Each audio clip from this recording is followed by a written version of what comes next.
தமிழக வெற்றிக் கழகம் அப்படின்ற கட்சியை துவங்கி 2026ல முதல்வர் ஆகியே தீர்வேன் அப்படின்னு சொல்லி தளபதி விஜய் அவர்கள் பாத்தீங்கன்னா அதிரடியாக பல செயல் திட்டங்களை கொண்டு வந்திருக்காரு. எலெக்ஷனுக்கு இன்னும் ஒரு மாதம் கூட இல்ல.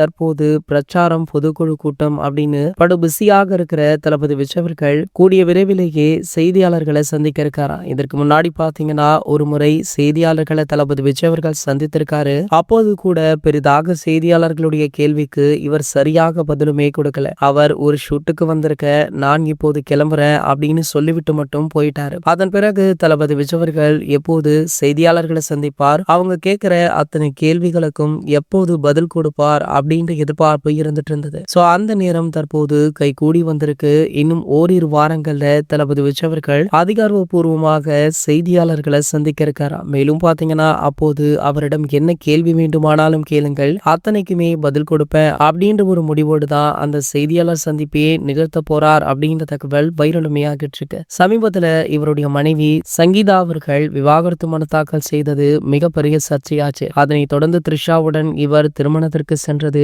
அதனை விட சர்ச்சையாச்சு. இப்படி தொடர்ந்து பல சர்ச்சைகள்ல சிக்கிக் கொண்டிருக்கும் தளபதி விஜய் அவர்கள் இது அத்தனைக்குமே பதிலடி கொடுக்கத்தான் இந்த செய்தியாளர் சந்திப்பையே வைக்கிறார் அப்படின்னு சொல்லி பல தளபதி ரசிகர்கள், தாவக தொண்டர்கள் அப்படின்னு பலருமே தளபதி விஜய் அவர்களுக்கு சப்போர்ட் பண்ணும் விதமாக சோசியல் மீடியாக்கள்ல பல பேச்சுக்களுமே போய்கொண்டிருக்கு. இது போன்ற செய்திகளை பத்தி நீங்க உடனே தெரிஞ்சுக்க நம்மளுடைய சேனலை மறக்காம சப்ஸ்கிரைப் பண்ணிக்கோங்க.